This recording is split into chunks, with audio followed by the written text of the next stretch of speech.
What's up, guys? Welcome to episode 8 in my monthly series where I review my high yield dividend stock picks of the month 1 year later. So many YouTubers, as you well know, have many stock pick videos where they present their opinions on certain stocks or funds and why you should buy them now, why they have great value.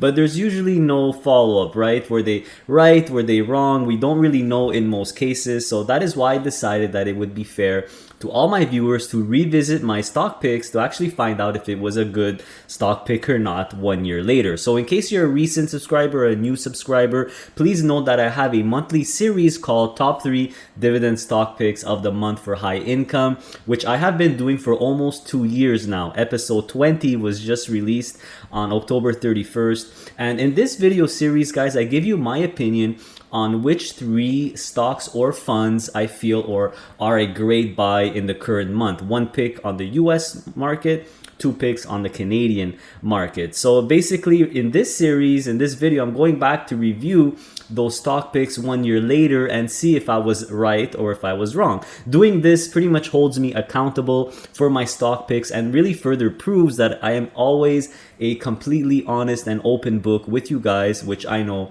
you all appreciate. So honestly though, it's because I'm curious myself to find out how my picks are actually doing. So I will not only check the share price 1 year later, but also the status of the dividend or the distribution, which is a lot more important for us income-oriented or income-focused investors. So was I right? Was I wrong? Let's find out together. It's time to review my stock picks from November 2020.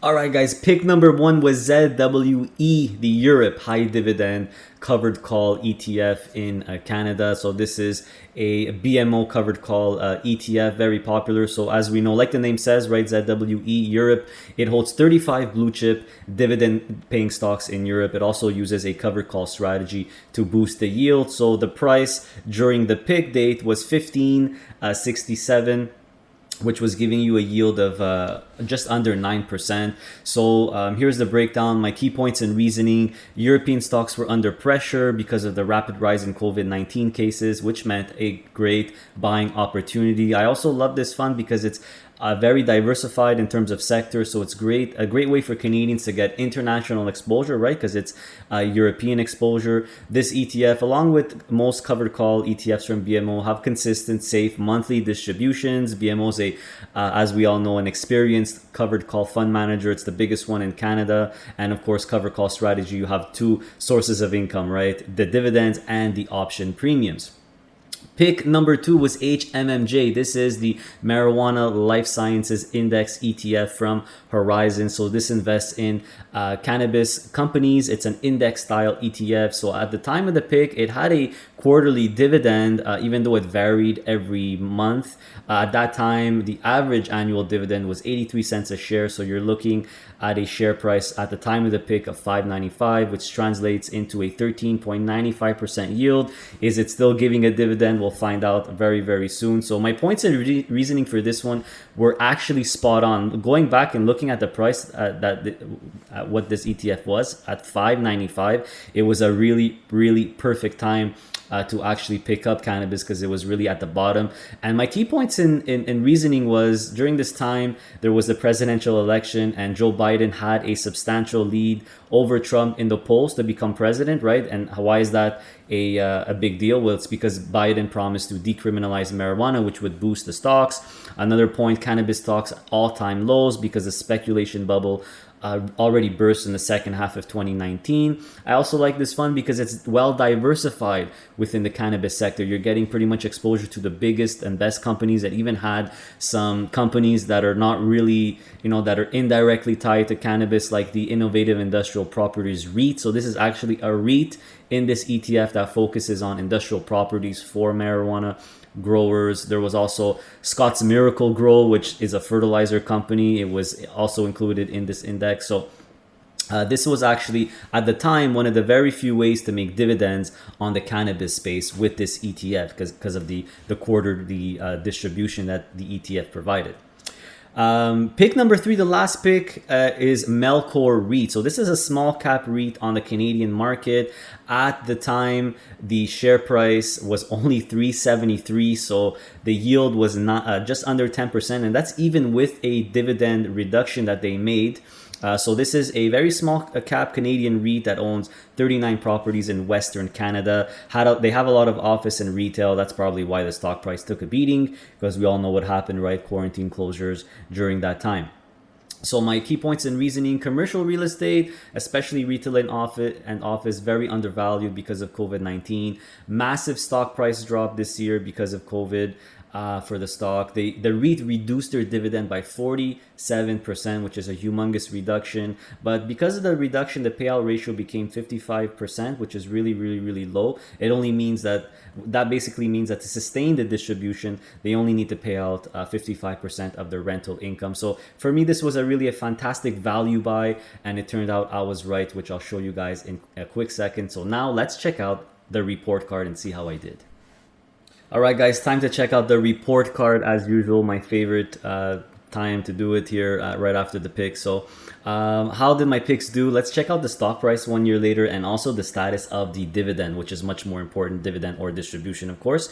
So ZWE stock price at the time, I chose it 1567, right now 1952. So we're talking about just an almost a 25% increase in the stock price in a year, which is really, really good. The problem with this one was the dividend. They lowered it twice. So it was actually 138 at the time of the pick. They lowered it half a cent a month, and then they lowered it again to make it $1.20 annually, or 10 cents a month. So they lowered it along with ZWC as well. So why they lowered it, I can't really tell you guys. I'm assuming, my guess would be that either the covered call income was running a bit low, because, as we know, the anything covered call really shines on the US stock market. So options trading is not that big on the Canadian and the European stock markets. I've heard it's much more popular on the American stock market. So maybe that's why both ZWC and ZWE lowered their monthly distribution. Is it because BMO is wanted to go a little bit less income and a little bit more growth potential? I really don't know, guys, but this is why I didn't put a good pick for this one. It's neutral because the price did go up substantially within a year. That's no surprise, 24%, but the dividend was lowered. So lowered, but not canceled or anything like that. HMMJ, same kind of story. The stock price was only $5.95. Now today it's about $7.53. So you're looking at a 26% increase. The bad news with this one is it looks like they canceled their quarterly dividend. So the third dividend this year, they didn't give any, and as you could see from the dividend history, it went lower and lower and lower. So I'm assuming that they'll probably just cancel the dividend completely, or I keep saying dividend, but it's the distribution. My assumption is that because the cannabis space is doing really, really, really bad, they just eliminated it to preserve the NAV, or to save the NAV as much as possible. So unfortunately with this one, the dividend was canceled, but this is really a growth play. It's not really an income play. Neutral price, a neutral score for this one as well. Melcor REIT, on the other hand, was an amazing pick, because it went up from 373. Today it's at 680. We're talking about an 82% increase, which is amazing. And also they raised their dividend. They went from 36 cents to 48 cents. So at the time of the pick, you were looking at maybe a 9, I think it was 9 point something yield, but if you would have bought it at that time and held on to it, you would have had maybe a 12 or 13% yield, which is absolutely phenomenal right now. So really, really great pick.